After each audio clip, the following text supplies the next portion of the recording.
Queridos estudiantes, decano de la Facultad de Ciencias Sociales, profesores, profesoras, académicos y estudiantes de otras carreras y de otras universidades que nos acompañan, amigos y amigas.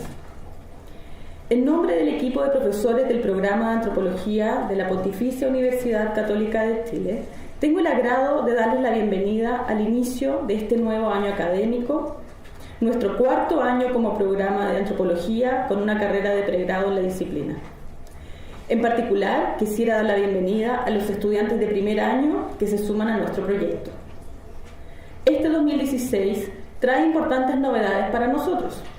En primer lugar, nuestra primera promoción de estudiantes completará su ciclo de formación a nivel de licenciatura, abriéndonos a todos el desafío de trabajar en miras al ciclo profesional, momento fundamental en la formación de antropólogos que realmente puedan desplegarse con seguridad y éxito en los más amplios ámbitos laborales que elijan al terminar su proceso con nosotros.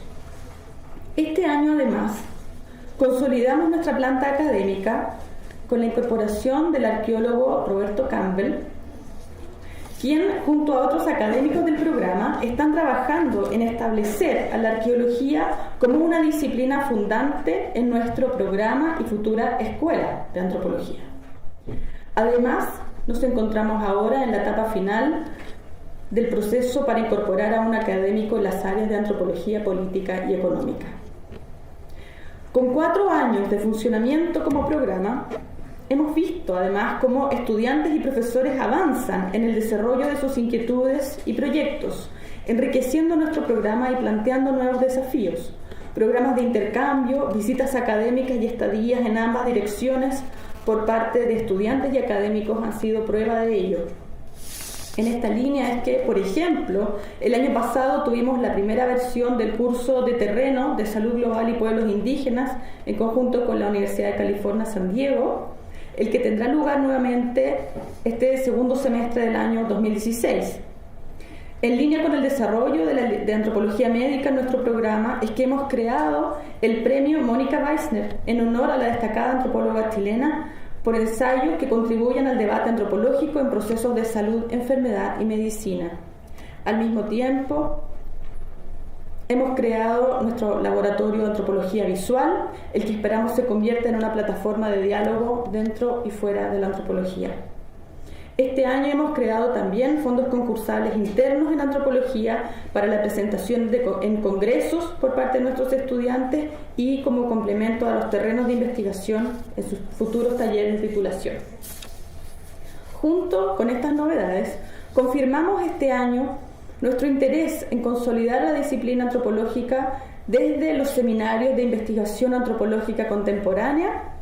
Este semestre el seminario, paso el aviso, lo vamos a realizar los días miércoles a las 4:30, comenzando el próximo miércoles con una exposición por parte de Sergio Canuqueo. Están todos bienvenidos, los esperamos.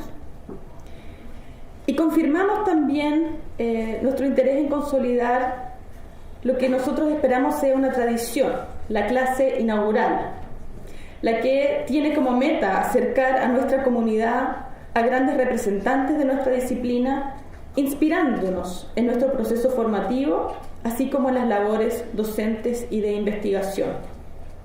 En esta oportunidad tenemos el privilegio de contar con la presencia del profesor Tim Ingold, y ahora les voy a dejar con el profesor Cristian Simonetti, quien introducirá al profesor Ingold. Bienvenido, Cristian.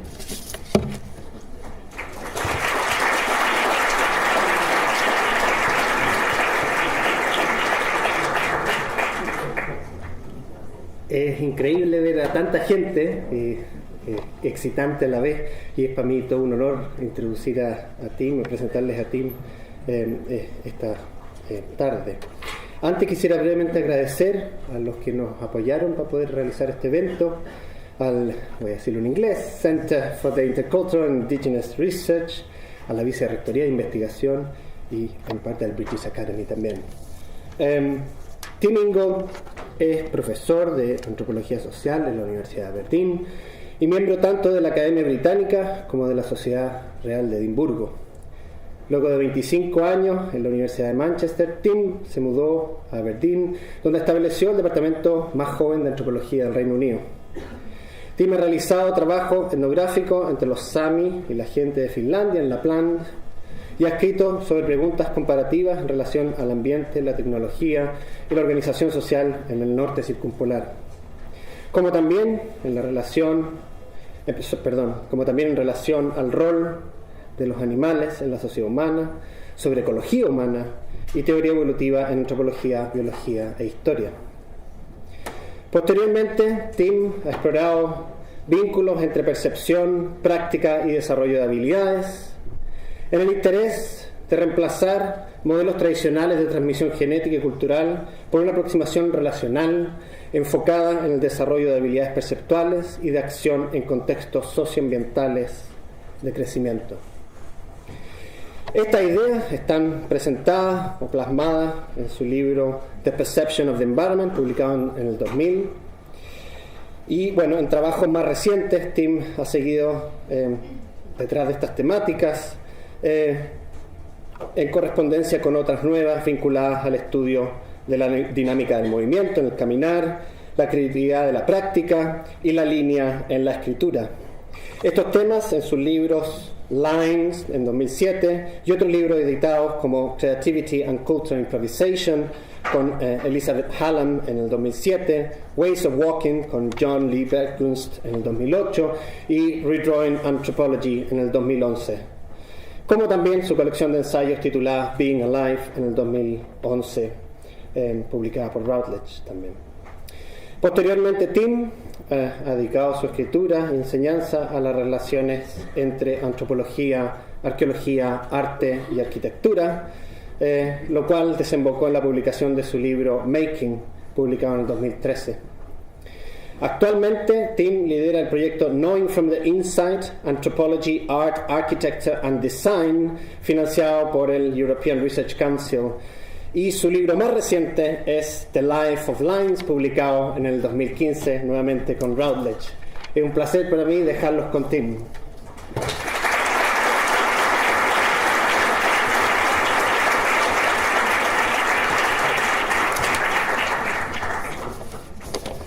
Muchas gracias, and thank you very much.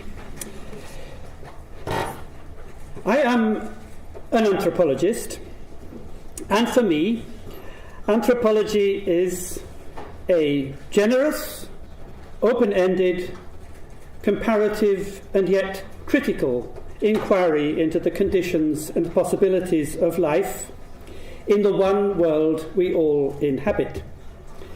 It is generous because it is founded in a willingness to both listen and respond to what others have to tell us. It is open-ended because its aim is not to arrive at final solutions that would bring social life to a close, but rather to reveal the paths along which it can keep on going. It is comparative because it acknowledges that no way of being is the only possible one, and that for every way we find or resolve to take, alternative ways could be taken that lead in different directions. So even as we follow a particular way, the question, why this way rather than that, is always at the forefront of our minds. And it is critical because we cannot be content with things as they are. By general consent, the organizations of production, distribution, governance and knowledge that have dominated the modern era have brought the world to the brink of catastrophe. And in finding ways to carry on, we need all the help we can get. But no one, no indigenous group, no specialist science, no doctrine or philosophy already holds the key to the future if only we could find it. We have to make that future for ourselves, but that can only be done through dialogue. Anthropology's role is to expand the scope of this dialogue to make a conversation of human life itself of life, moreover, that is lived in the habitation of one world. That we do indeed inhabit one world is, in my view, a core principle of our discipline, and it is one that we neglect at our peril. I am afraid that in practice it has all too readily been neglected, along with the challenges and responsibilities it entails, in favour of a facile appeal to plurality. It sometimes seems that anthropologists are constitutionally averse to oneness, to singularity, and likewise obsessed with the plural. Never one world, always many worlds. Once there were the many worlds of symbolic culture. Now, in the wake of the so-called ontological turn, we have the many worlds of essential being. Everyone and everything, it seems, is its own world. You name it, and there's a world for you. But what do we mean by plurality, and in what sense is plurality opposed to singularity? The question of how to reconcile the singular and the plural, or in slightly different terms, the universal and the particular, could well turn out to be the central problem of a truly philosophical anthropology. So let me offer an example. People living in the high Arctic, mainly in northernmost Canada and Greenland, know themselves and are known as Inuit. The word is a plural form derived from the singular Inuk, which means literally soul. In a modern idiom, we might suppose that every soul belongs to an individual, and therefore that the plural, Inuit, simply denotes a population of individuals. Greenland and Canada, we say, have their respective Inuit populations. We could do a census and count them up.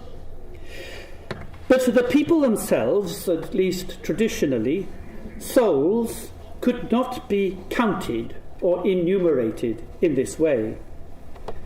As the ethnographer Henry Stewart has noted, the plural form is most certainly not a collective designation for all the original inhabitants of the tundra Arctic. It rather connotes something like existence or the state of being animate.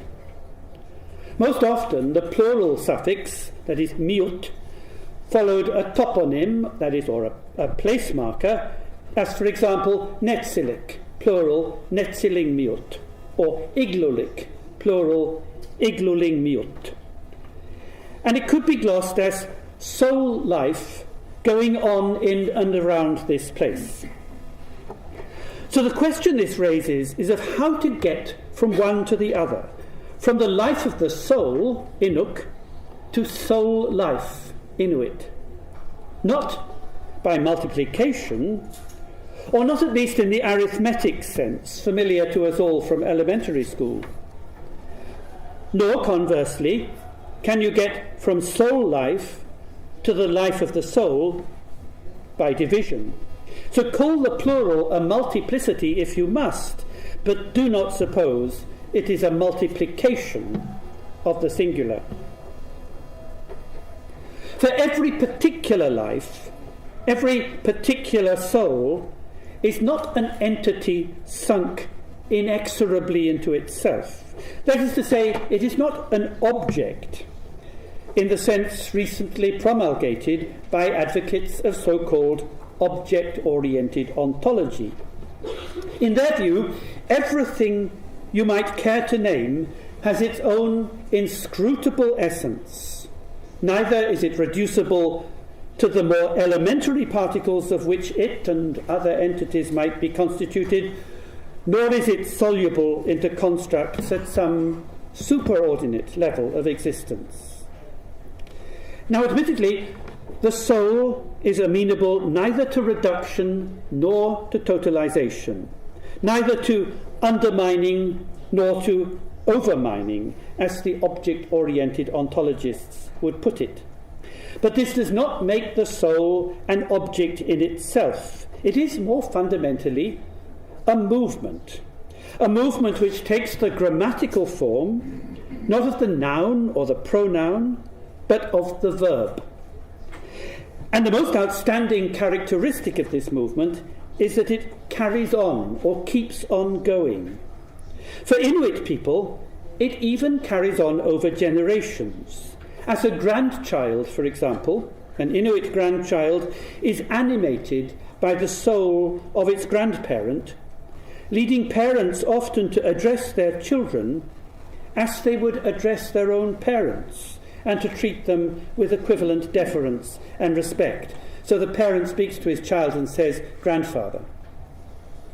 So the idea of early years, as though children were closer to some imaginary point of origin in a process of socialization, that notion makes no sense.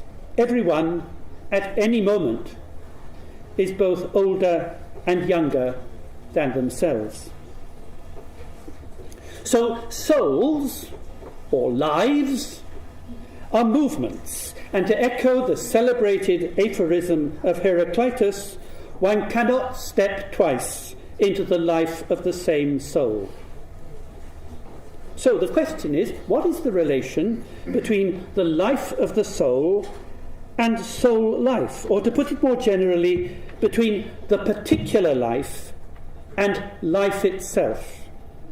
Is it a relation of part to whole? Well, I have nothing against the idea of life as a whole, so long as we don't think of this whole as a totality.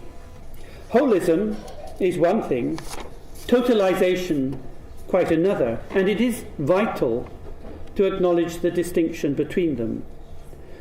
Totality, to my ear at least, implies addition and completion, like doing a sum in your accounts. Whether or not you consider the result to be more than, equal to, or even less than the sum of its parts, the logic of summation, of adding up, remains.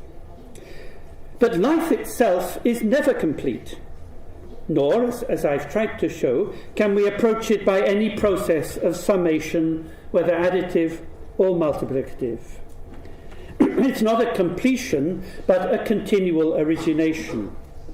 Life, as one elder from among the Wemindji Cree of northern Canada told the ethnographer Colin Scott, life is continuous birth. It is the generative potential of a world in becoming, a world that is forever worlding.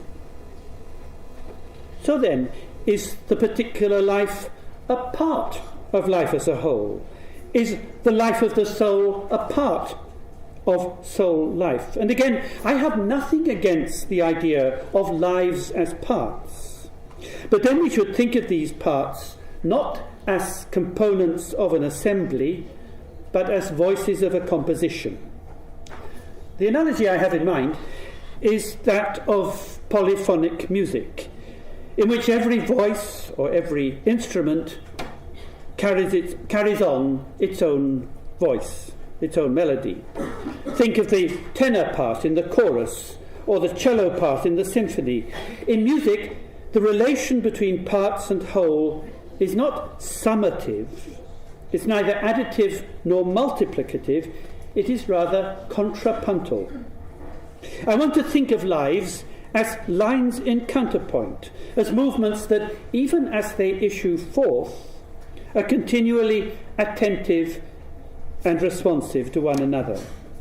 They are, as we might say, answerable to one another, and that is a condition that carries entailments of both responsiveness and responsibility.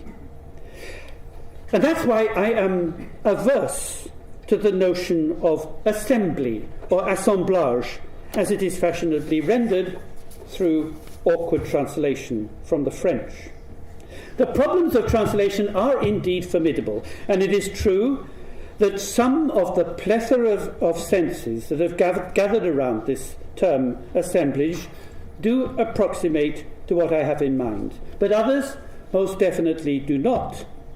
And the trouble is that by resorting to the notion of assemblage or assemblage as a catch-all, it's all too easy to obscure or gloss over a distinction that I think to be of capital importance. And this is the distinction between the kinds of work done in language with the little words and with. And is a conjunction, grammatically, and the logic of the conjunction is agglutinative. With is a preposition, and the logic of the preposition is differential. Now, contrasting the figures of the tree and the rhizome, philosopher Gilles Deleuze and psychoanalyst Félix Guattari allow them to stand respectively for filiation and alliance. So the tree is filiation and the rhizome is alliance. The rhizome, they say, is nothing but alliance. I just quote, this is what they say: the tree imposes the verb to be, but the fabric of the rhizome is the conjunction and. Now, with respect, this is grossly unfair to living trees, which, unlike their diagrammatic counterparts, grow, branch, and swerve from within the midst of things just as much as do the tangling roots of the rhizome. In the sphere of human relations, although filiation might be marked on the anthropologist's genealogical chart as a line connecting 2 points, standing respectively for parent and child, so you have the father and the son, say, and a line connecting the two. In real life, filiation is a process of becoming, in the course of which, through growing older together, the child carries on the life of its parent while progressively differentiating its own life from the life which engendered it. So filiation is not the connection of parent and child, it is the life of parent with child. And just as in musical counterpoint, parts are not components that are added to one another, but movements that carry on alongside one another, so too in the human family, lives lived in counterpoint are not and, but with. And in answering or responding to one another, they correspond. And so in place of the assemblage, as a way of talking about the multiplicity of soul life, as if it were an alliance of souls, I propose the term correspondence to connote their affiliation. So life as a whole is not the agglutinative summation, but the differential correspondence of its particulars. And it follows that the relations that make up the whole are not between, but along. The betweenness gives us the idea of interaction, a reciprocal back and forth exchange between subject positions, here and there, back and forth. The alongness of correspondence, by contrast, does not go back and forth, but side by side, like companions walking together or playing music together. And the thing about walking and playing is that they don't issue from a position, but continually pull the performer out of it. Both, as the philosopher Jan Maschlein puts it, both are practices of exposure. Exposure means out of position. Now, the English language, perhaps Spanish too, you'll tell me, the English language has a beautiful word, longing, to describe the exposure of going along. We say we long for things. In longing, an imagination that lies beyond the horizon of conceptualization loops proleptically back to meet an origination that lies beyond the reach of memory, as in the cycling soul life of the Inuit. in a place that we continually strive for but never reach, a place that is as much out in the future as in the past. In a workshop we held at home at the University of Aberdeen a couple of years ago, the mathematician Ricardo Nemirovsky gave us a wonderful demonstration of what this means in practice. In a nearby park, we laid out a rope, a long rope, in the exact form of a parabola, this shape. Its ends diverging to infinity, in practice, to where our rope ran out. We then viewed the parabola through a vertical sheet of perspex. So we held the perspex up here and looked through it, because a transparent sheet, looked through it to the rope on the grass. And we drew the line of the rope on the perspex with a felt pen, and we found that we had drawn an ellipse, like that. At infinity, the ends of the parabola had closed up. So with this demonstration in mind, let me return to the problem of universality. What can it mean to say of the one world that it is universal? And how does it relate to the particular, or to the relativity of the particular point of view? You'll surely agree that this is a central question for anthropology. I think it means that we have to think of the difference in terms of differentiation rather than diversity. Cultural differentiation, not cultural diversity.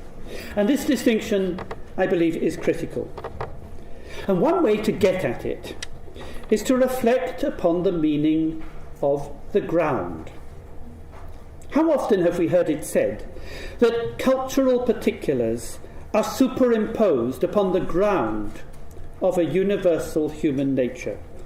Well then, what is the ground? Is it, as the founder of ecological psychology, James Gibson, once put it, an underlying surface of support upon which all else rests? For Gibson, any habitable environment must be furnished with objects, much as is a floor of a room with furniture. So as chairs, tables, and cupboards are set upon the floor, so trees, rocks, and buildings are set upon the ground.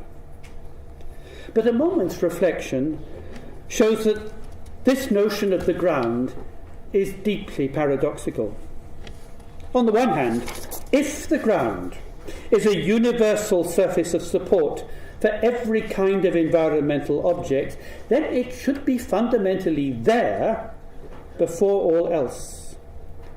Yet on the other hand, how can that be when we can only arrive at this surface by excising or cutting out every variation or particular from the environment of which it is a part, remodelling it as a piece of furniture, and then reconstructing the scene by imagining each piece to be set down upon a pre-prepared and absolutely featureless floor. This is the logic of the stage set, in which all the scenery, hills, buildings, everything is placed upon the boards.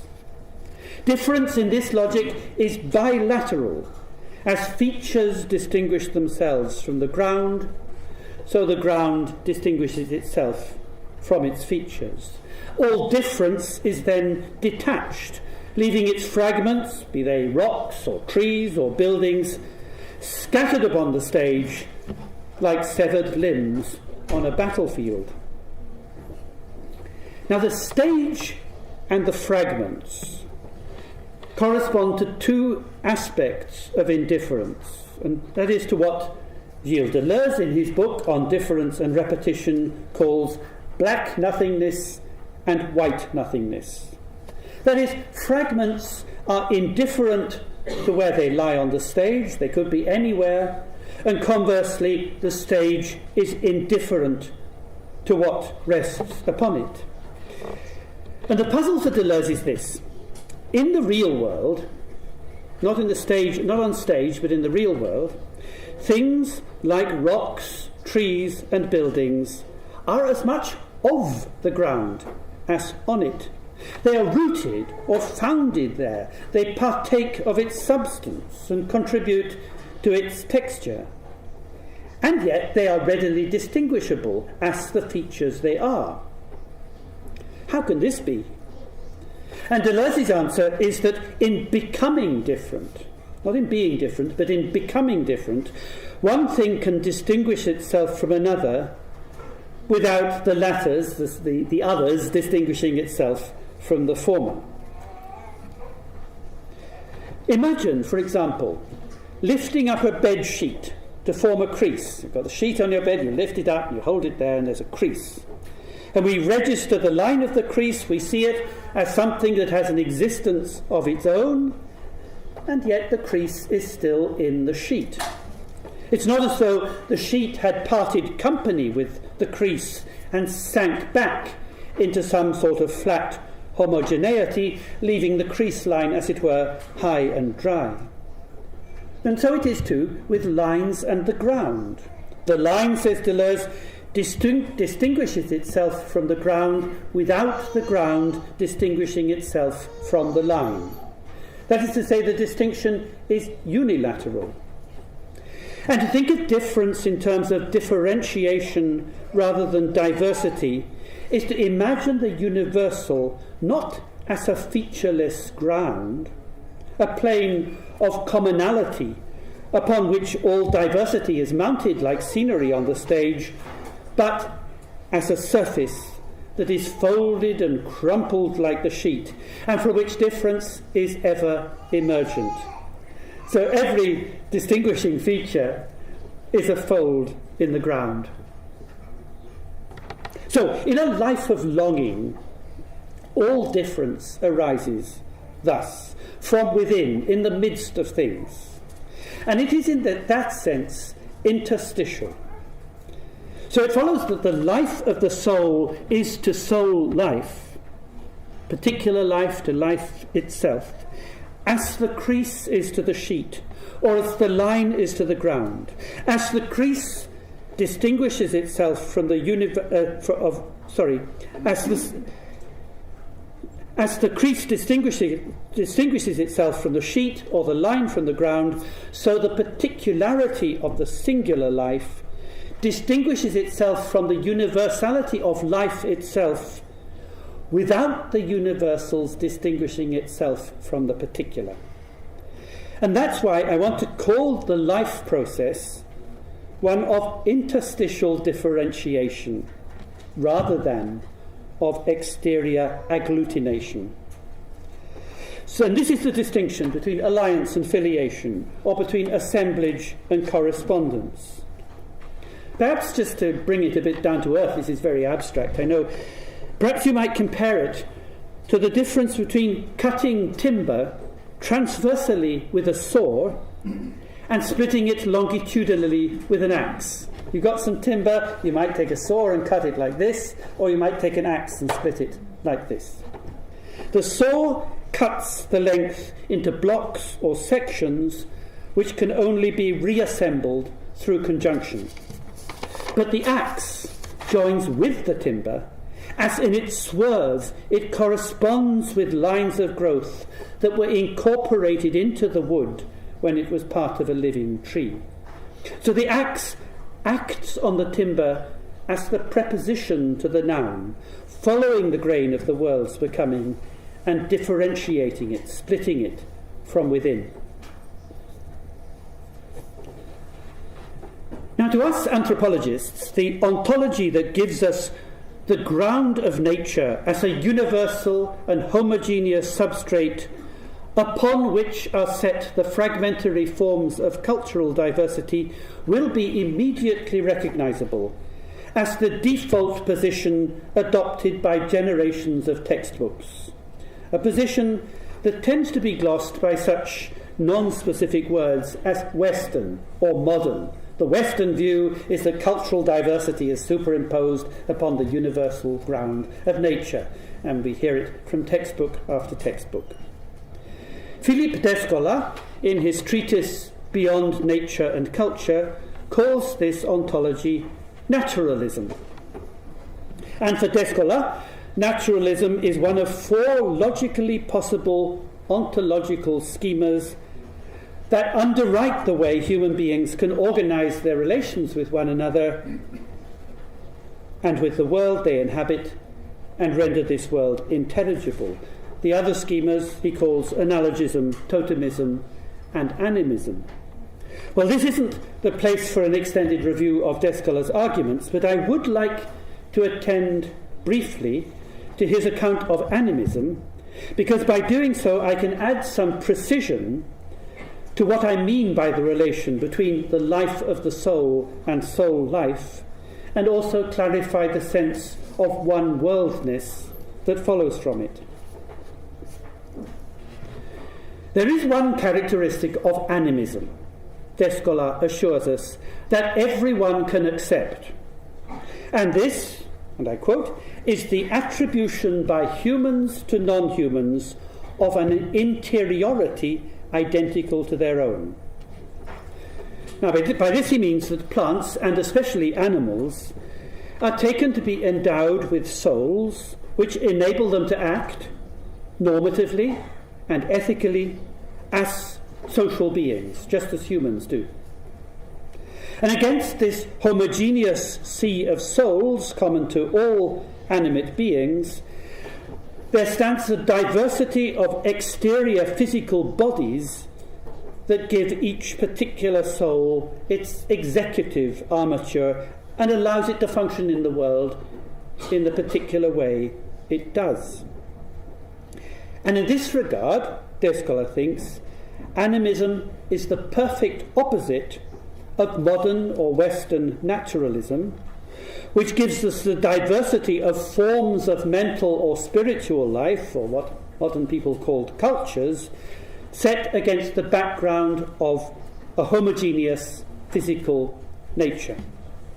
Or in a nutshell, whereas animism is the combination of similarity of interiorities and dissimilarity of physicalities, naturalism is a combination of similarity of physicalities and dissimilarity of interiorities.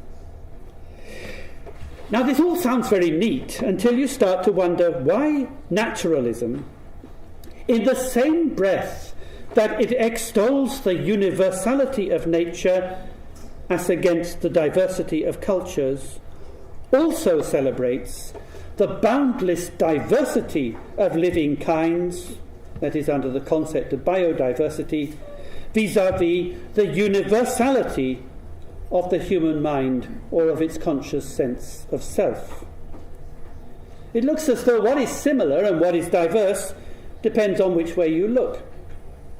And if naturalism can be just as well defined as the dissimilarity of physicalities and similarity of interiorities as by its opposite, then how can it any longer be distinguished from animism?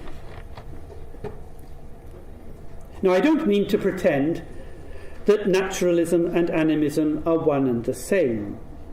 But what we do need to understand is that compared with the similarities and dissimilarities of animism, those of naturalism are of another kind. Or in brief, naturalism's similarities are of identity rather than continuity, and naturalism's differences are of diversity rather than differentiation. When we equate similarity with identity, we assume an already divided world, populated by discrete, self-contained entities whose properties are to be compared. So a property is deemed to be universal when it is common to every entity, and it's particular when it is limited to a narrower class of entities, or perhaps even unique to a single entity. So if we take similarity to mean identity, then the universal is simply a lowest common denominator. It's what everything has in common. And the diverse particulars to be compared are assumed to have already precipitated out of the matrix of their generation. By contrast, in the world according to animism, things are not already formed, but ever forming as concentrations of vital materials and energies that are and must remain perpetually in circulation. Everything that is, or perhaps better, everything that occurs, is immersed in the flow. So it's all very well to speak with Descartes of the interiority of soul life, but this is not an interiority that is set over against the exteriority of bodies.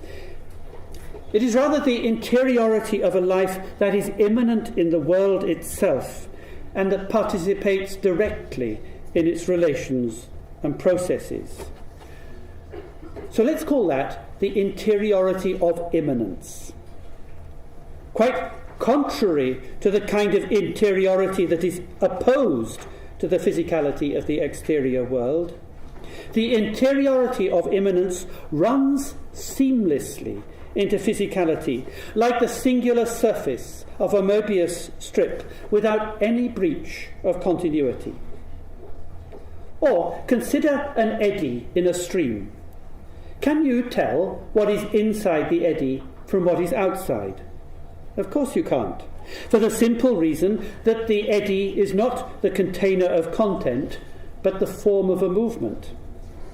So every particular soul, likewise, is an eddy in the flow of soul life, a vortex that continually winds and unwinds, and a place not of rest, but of turbulence. The soul is a turbulent place. So, if the differences of animism manifesting on the plane of immanence arise as vortices in the current, well, those of naturalism have broken off from it and lie strewn upon that plane of indifference otherwise known as nature. The first kinds of differences are emergent and interstitial, the second kind are resultant and superficial. Whereas animism gives us a world of becoming, naturalism gives us a world of being. And I think it is the logic of naturalism operating from behind the scenes in Descartes' account that contrives to wrap every being into itself and so converts the generative currents of its formation into a vital agent, a soul, that is supposed to inhabit an interior divided off from the exterior world of its interactions with others. And in my call for a one-world anthropology, I want to escape the deadening impact of this logic, to release the soul from its imagined incarceration and to restore its turbulence to the circulations of life. It is to appeal not to the naturalistic dyad of identity and diversity, but to the animistic pairing of continuity and differentiation. So the universal is not a lowest common denominator at all, but a field of continuous variation, not a plane of indifference upon which diversity is overlain, but a plane of immanence from which difference is ever emergent. Well, the next stage in my argument, if you've followed it so far, is to relate the principle of interstitial differentiation to the problem of agency. I want to suggest that there is a connection between the question of how to reconcile the singular and the plural, that is, of the life of the soul with soul life, and the question of how to relate agency and patiency, or action and suffering. In fact, I think the connection is so intrinsic that these seem to me to be alternative ways of posing what is fundamentally the same problem. So let me begin by being explicit about what has been implicit in my argument all along, namely that by the life of the soul, I mean that of the person, and that by social soul life, I mean social life. So we're talking about the relationship between the life of the person and social life. That is what this has all been about. The life of the person is made up of doings, of things the person does. Social life, by contrast, is what the person undergoes. So our question is really about the relation between doing and undergoing.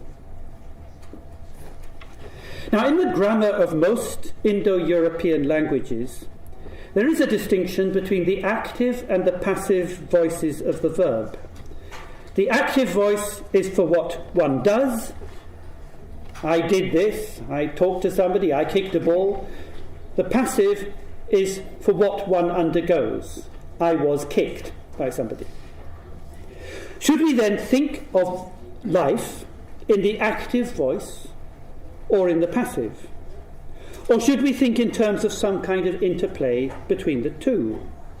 Or more precisely, should the active be framed within the passive? Or should the passive be framed within the active? Are the things we do the callings of a life that happens to us, or are the things that happen to us called up by the things we do? Well, for those of us raised in an Indo-European linguistic environment, our usual habits of thought, which are of course conditioned, though not determined, by the grammatical categories of the languages we speak, our usual habits of thought put the agency of the person out in front as the sovereign initiator of his or her actions, as opposed to an exterior world in which these actions have effects. So I decide to do something, I'm an agent, I put the action in process and it has an effect in the world out there. And so we tend to set the agency of the particular life against the passive backdrop of life in general. But the principle of interstitial differentiation suggests that the doings of every particular life continually emerge and distinguish themselves from within the plane of immanence that is life itself. And this is to frame doing within undergoing and not the other way round. Or another way of putting this is to think of everything we do as a task, because the task is something that falls to us as responsive and responsible beings, as part of the life we undergo. It falls to me to carry out this task because of where I am. Or to revert to an earlier distinction, it is a way of corresponding with the world in which we live, rather than a way of interacting with it. And if every doing is a task, then we need to find a way of talking about agency that puts it inside undergoing. Now, with our conventional dichotomy between active and passive voices of the verb, this is very difficult to do. However, many non-European languages, as well as also Indo-European in earlier times, such as, for example, in classical Greek, many non-European languages recognized what linguists call the middle voice of the verb. Not active, not passive, but middle. And in the middle voice, agency is inside the action, inside the verb. Or as the linguist Emile Benveniste put it in a classic paper, in the middle voice, the doer achieves something that is being achieved in him. So my suggestion is that in the one world of becoming, the one world of interstitial differentiation, life is lived neither in the active nor in the passive, but in the middle voice. The particular life is not played out against the background of life itself, but emerges from its midst. Now, with life lived in the middle voice, our focus can no longer be on the essence of being. It must rather be on its ongoing generation. That is to say, our focus should not be on ontology, but on ontogeny. I get a very ontogenetic bit now, so the compliment is really welcome. Well, so carry on, that's fine. I don't like the idea of turns, but if we must have such things to indicate the transitions in our thinking, then I would wish for a turn that is not ontological, but ontogenetic. With multiple ontologies, everything or every being is its own world, so that ultimately there are as many worlds as there are beings or things. This is the reductio ad absurdum of object-oriented ontology. But with multiple ontogenies, every being or thing issues forth along its own particular path within one world of nevertheless unlimited differentiation.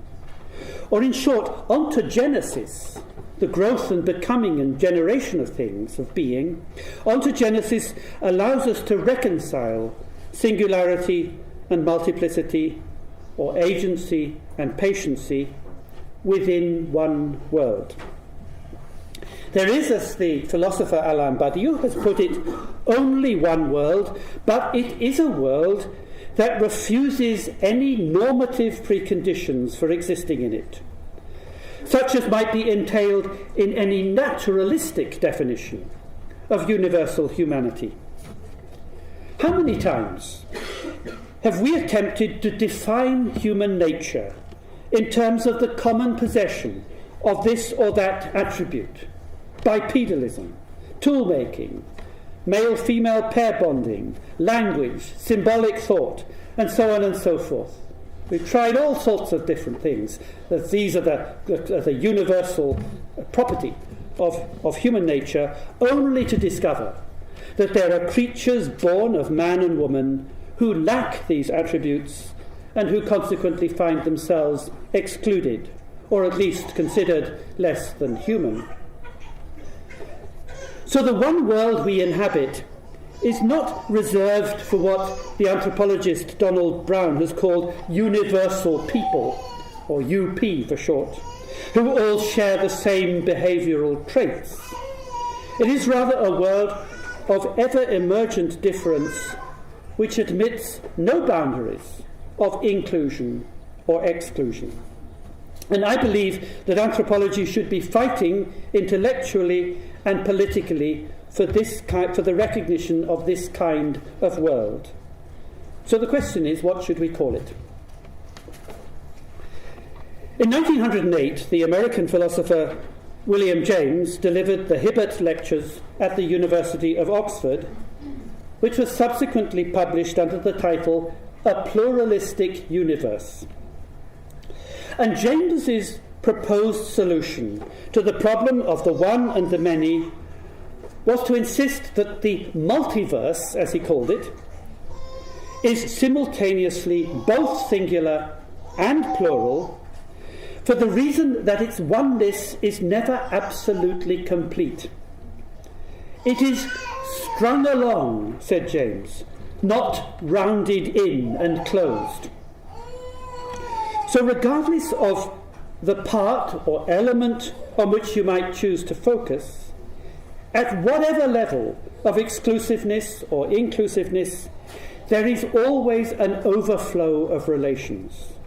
Wherever you are, there are further connections to be drawn, maybe direct, maybe through intermediaries. And in the drawing of these connections, even in their interpenetration, things lose nothing of their particularity. Now, much more recently, the anthropologist Arturo Escobar has returned to the same idea, but in the context of contemporary geopolitics, in order to draw an explicit contrast with the one world of corporate globalization. epitomized in the celebrated logo of the World Bank with its perfect gridlocked sphere, shorn of life, elements and people, this is indeed a world that is rounded in and closed, to use James's terms, and in which everything there is has been reduced to liquid commensurability. What Escobar, following James, calls the pluriverse could not be more different.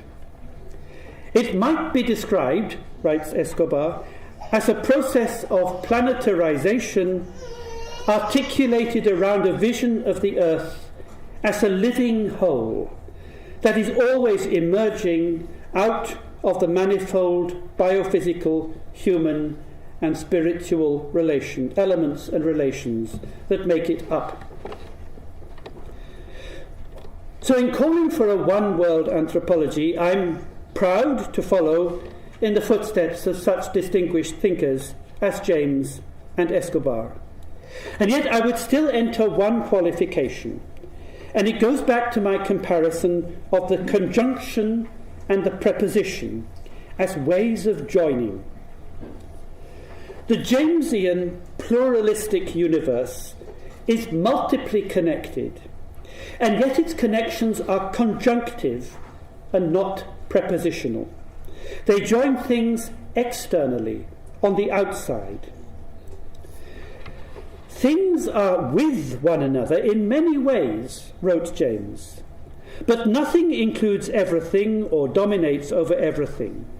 The word "and" trails along after every sentence. Something always escapes.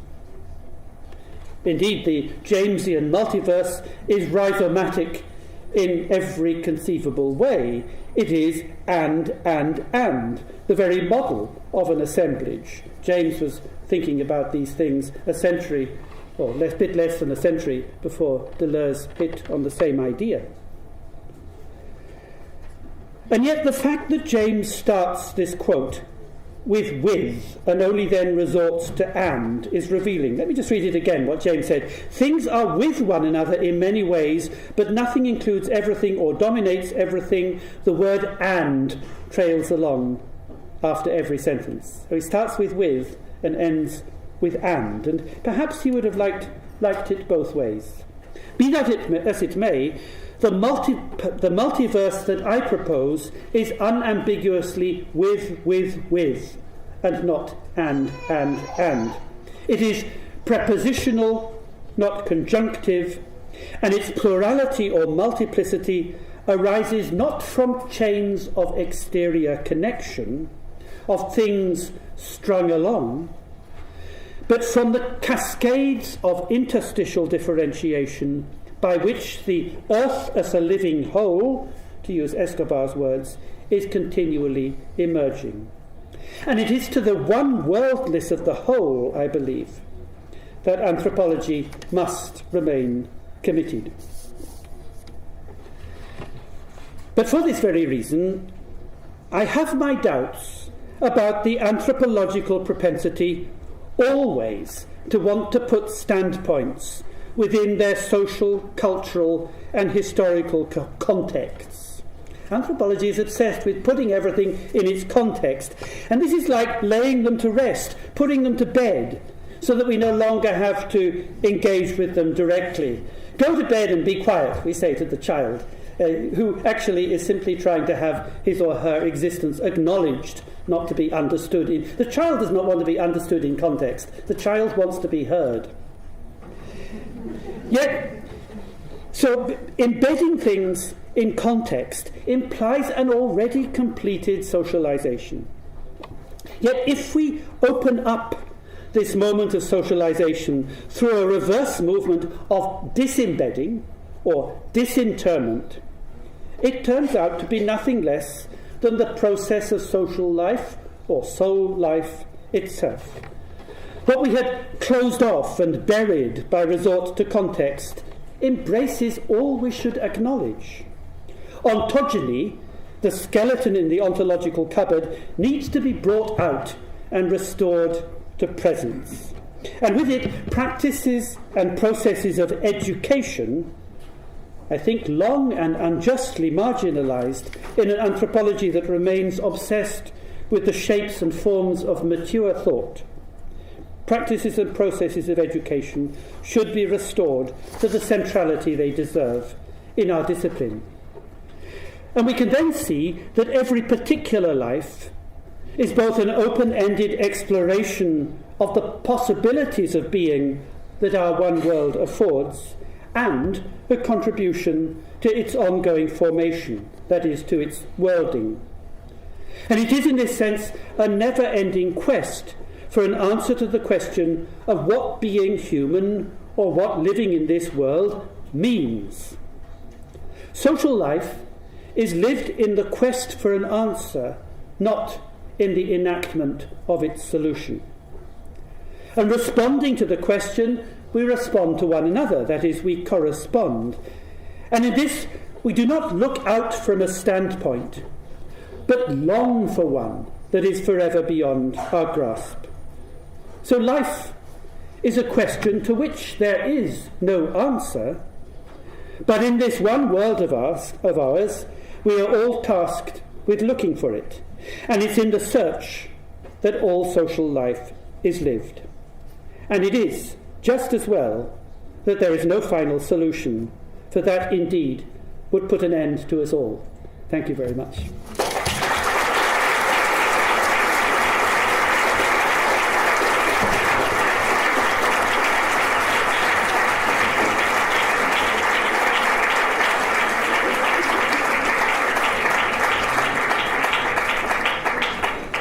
Get myself wired up. One.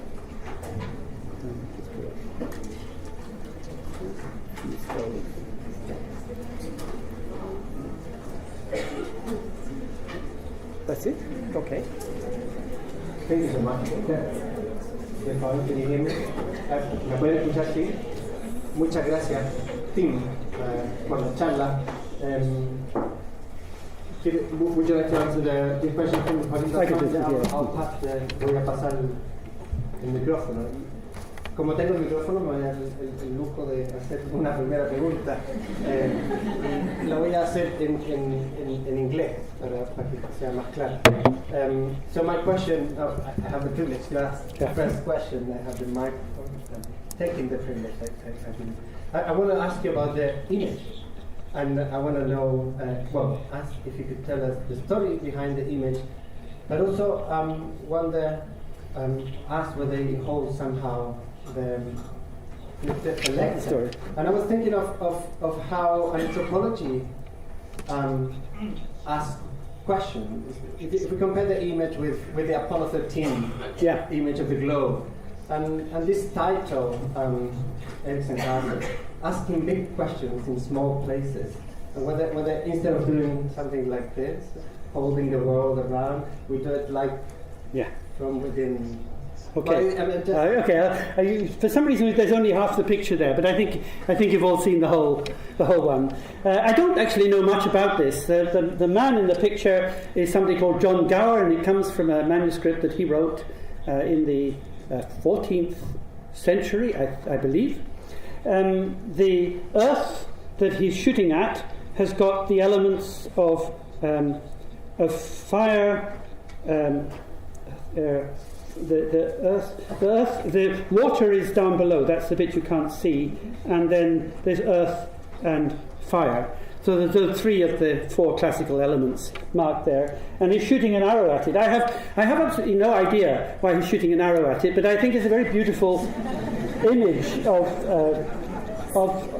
the world, made up out of the classical elements. It is, if you like, a cosmos in the classical sense, and the cosmos is a world that we actually inhabit and experience. When you're sitting in the world and you look up and there's the sky, and you look down and there's the earth, and the fire is burning in your hearth, and there's water to drink, and this is the world we actually know from our lived experience.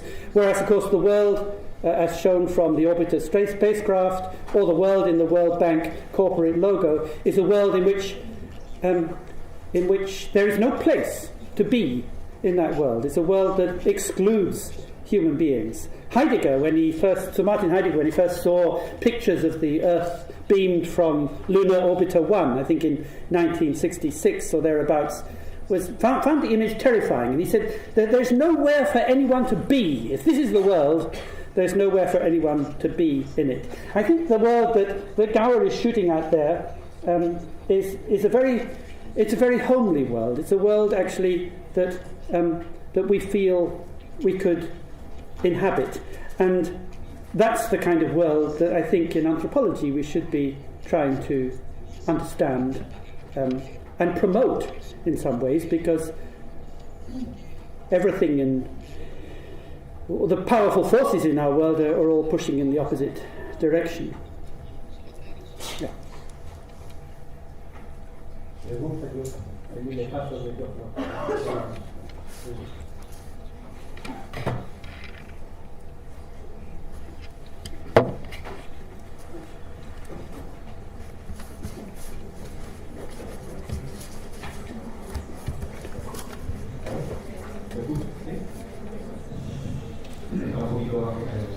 Thank you for a very thought-provoking lecture, but I'm going to ask you this in Spanish.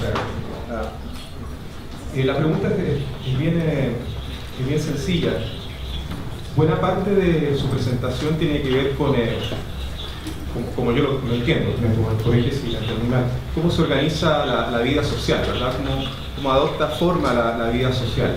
Y en particular la pregunta mía tiene que ver con qué lugar le asigna usted o qué importancia le asigna al conflicto o al desacuerdo dentro de la sociedad, porque tal como usted presenta, la manera en que se organiza todo parece uno siguiendo un cierto patrón bastante armónico, habla de música, todo, pero ¿qué ocurre con algo que es bastante universal como el conflicto, ¿verdad? Que destruye, impone cosas, domina a otros? Yes. Yeah, a good question, which is often put to me in a rather critical way. And say that what I presented is something awfully harmonious, in which everybody's getting on with everybody else, and there's no conflict and there's no disagreement. To which I would respond that well, firstly, for there to be ruptures, for there to be agreements, there have first to be continuities. You can't actually build a world out of fragments. The world you build has to be built out of paths, out of lines. Now it's true that those lines can be broken, but it's also true that it's the forces of things pulling in different directions that actually hold things often together. So one image you could have, and that I've used in my own work, is the image of the knot. When you tie a knot, a simple knot, out of two strings, say, when you're tying your shoelaces, the knot holds together because you've pulled those strings tightly in contrary directions. Those opposed forces have set up a friction between the threads, which actually holds the form in place. So that we don't have to think of disagreements or contrariness as in any sense destructive. It can actually be what holds it together. And the same goes for harmony. It's interesting that it's a wonderfully rich word that comes from ancient Greek. It includes inside it the words arm, A-R-M, from which are derived all our words for art and artistry, but also arms. And of course arms can be weapons. So inside the notion of harmony is not just pure togetherness, pure we-ness, but also contrariness as well. And one of the best images that the Greeks themselves used to explain harmony was that of a rope. When you tie a rope, it's often the rope itself might be made of several strands, and each of those strands are made out of several strands. And the rope holds together because the twist of the component strands is contrary to the twist of the strands in the rope as a whole. So that if one tries to untwist, it simply twists up the other. And that's a beautiful image, actually, of harmony and of how what we might think of as contrary forces, as tensions, as disagreements, actually are what holds the whole thing together. So that's my answer.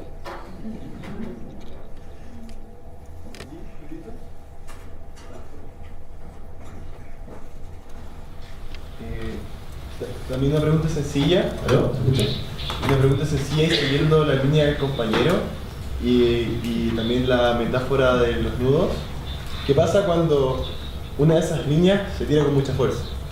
Y por tanto, esta armonía se quiebra un poco y suceden eventos como dictaduras, golpes de Estado y cosas por el estilo. Verse que hay, toda esta armonía se disuelve en algo que es realmente doloroso y que marca fuego, países, personas, sociedades enteras. ¿Qué podrías decir a eso?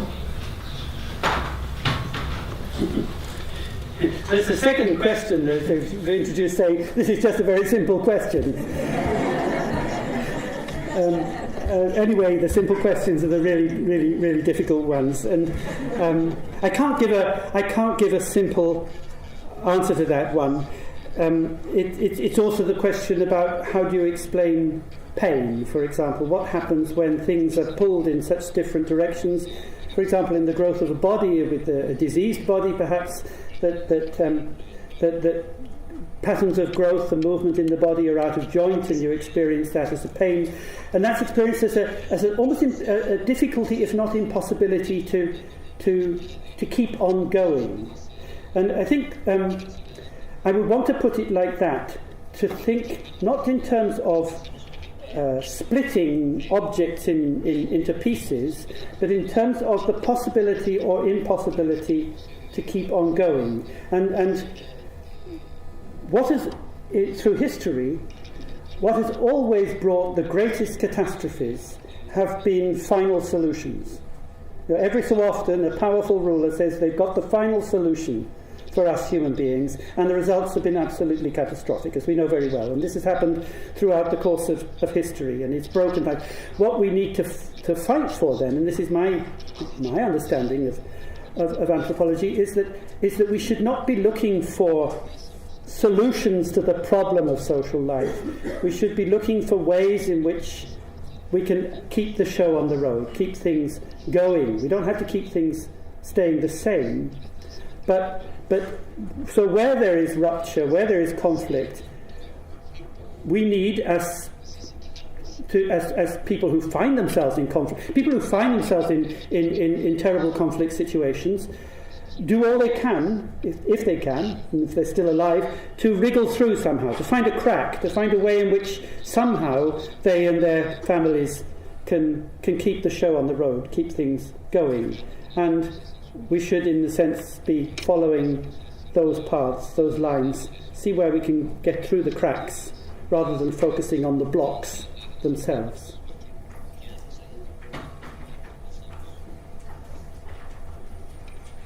Gracias, Tim, por la presentación. Quería saber si el paradigma de los derechos humanos, los derechos fundamentales de los humanos, es compatible con esta idea de One World Anthropology, porque obviamente los derechos humanos también apuntan al individuo, y entonces, ¿dónde queda esa relación entre persona y vida social? Okay, another simple question. As you know, anthropologists, we all subscribe superficially to notions of human rights, but as we know, anthropology has had a great deal of problem with the human rights because of the way it's grounded in a particular conception of the human individual, which in many ways has been, you could say, is responsible for many of the problems that we then need to have recourse to human rights and notions of human rights to address. I would want to shift the focus from rights to responsibilities. And I think maybe what we should be calling for in anthropology is a discourse of human responsibilities rather than a discourse of human rights. And the thing about responsibilities is that they depend on responsiveness, which I do think is a basic way of being in the world, that we respond, we attend to others, we are sensitive to their needs, and we respond as best we can. And for the most part, that's what social life is. It's about having sometimes an intuitive sense about what others need, and doing our best to respond to those in ethical ways. And so the trouble with the discourse of human rights is that it does set people up against one another. It does lead people to say, you know, this, I claim my right, as against whatever else. And it's a logic of disconnection, of division. And I think, yes, I would appeal for a logic of human responsibilities in place of that, and I think that maybe is the way to go.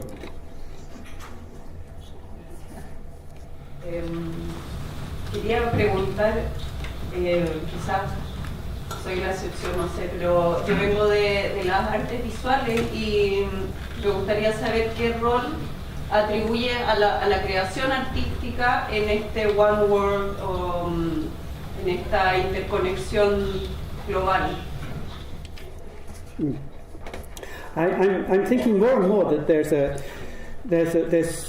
a close connection, even almost an identity between anthropology and art.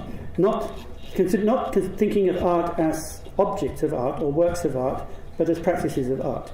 And in the sense that you could almost define art in the way I defined anthropology to start off with, a generous, open-ended, comparative and yet critical inquiry into the conditions and possibilities of being in the one world we inhabit. That would not be a bad definition of art. And it would be saying that artists too are intervening in the world, are trying things out in a speculative way to think, the question is, how should we live? That is the question that we're all trying to address one way or another, and I think artists are trying to address that, and I think anthropologists are. And the only thing I want to add to that is that the reasons that I think make art's practice and anthropology very good companions are also the reasons why I think that art's practice combines very badly with ethnography, and the reasons why I think anthropology and ethnography are separate. You try and combine art and ethnography, and you get bad art and bad ethnography, I think, because ethnography is committed to descriptive accuracy, to understanding the world as it is. And that's a good thing, but it doesn't easily combine with art's commitment to speculative inquiry and experimentation. So the reason why I do think that art and anthropology go very well together, but I think that also really puts us on the spot in anthropology to clarify our position vis-à-vis ethnography.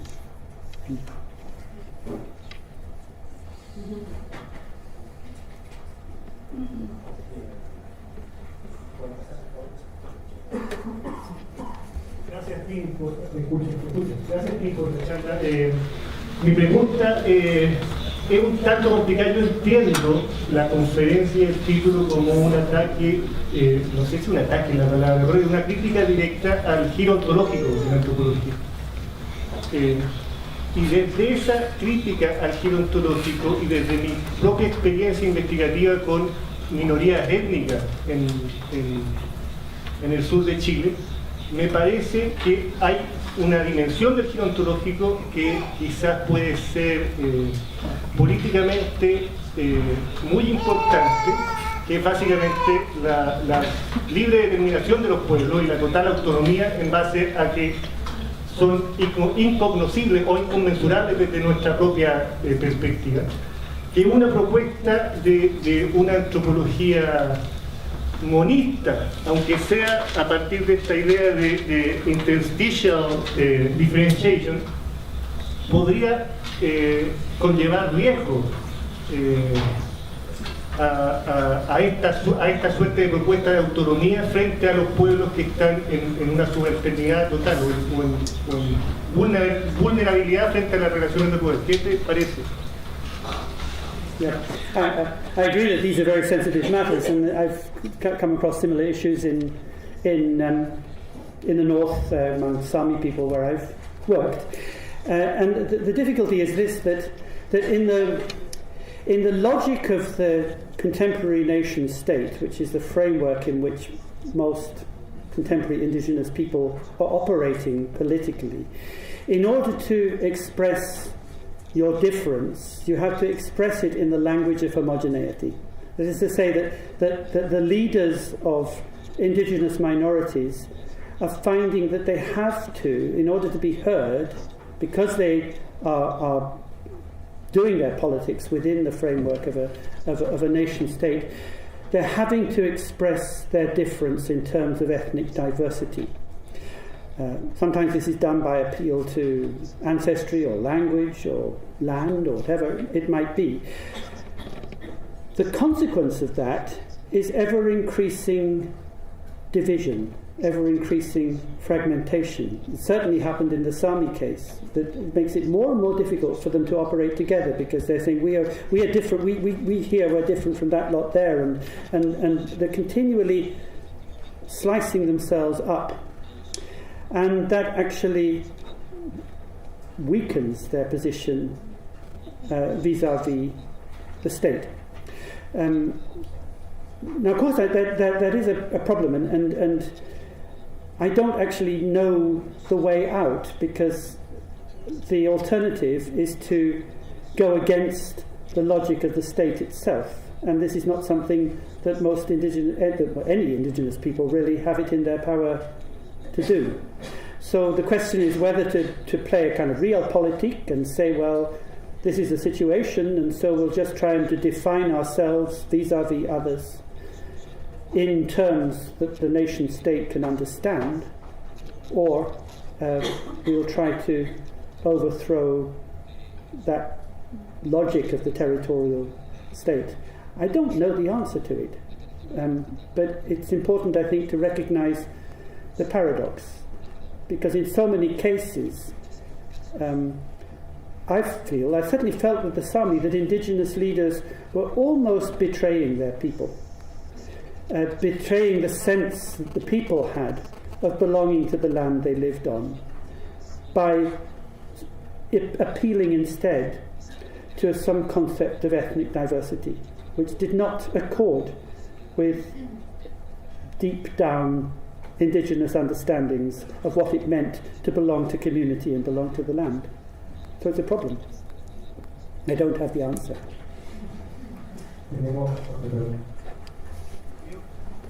First of all, I would like to apologize. I couldn't hear everything about what you said about this, so maybe you already said this. Secondly, thank you for this amazing presentation. I really like how you were able to connect language with this World Anthropology, and it's related to language that I want to ask you something about this middle voice that you spoke about.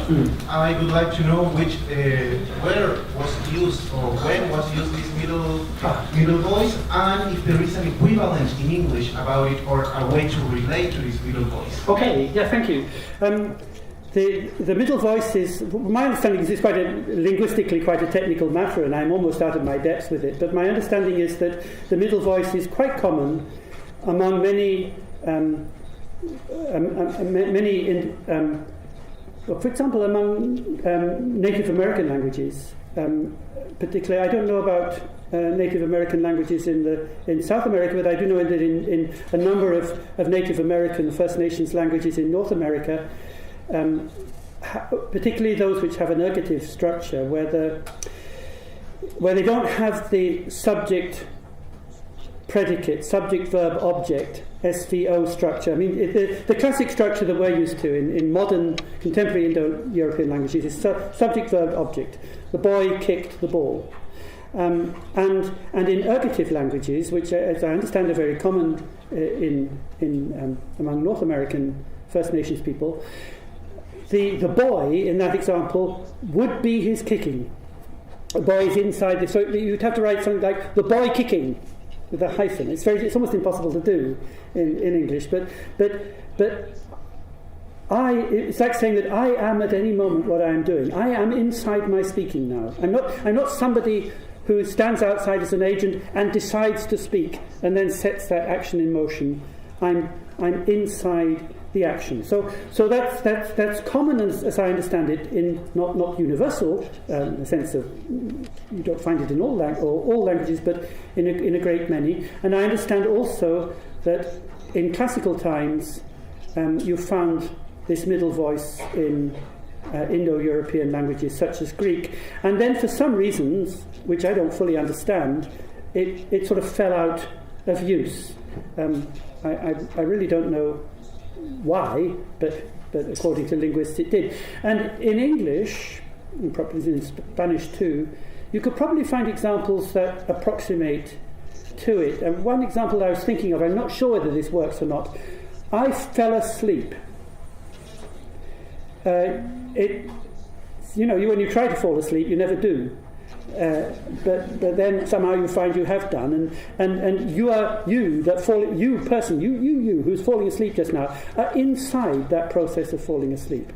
So I fall asleep might be an example of the middle voice in English. Perhaps I lost my way. Things of that sort. You could bring it in, but I'm not quite sure whether it's exactly right.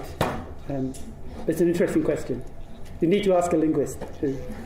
Thank you so much. Muchas gracias, Tim, por esta excelente charla inaugural. Es realmente un placer tenerte aquí, así que les pido un gran aplauso.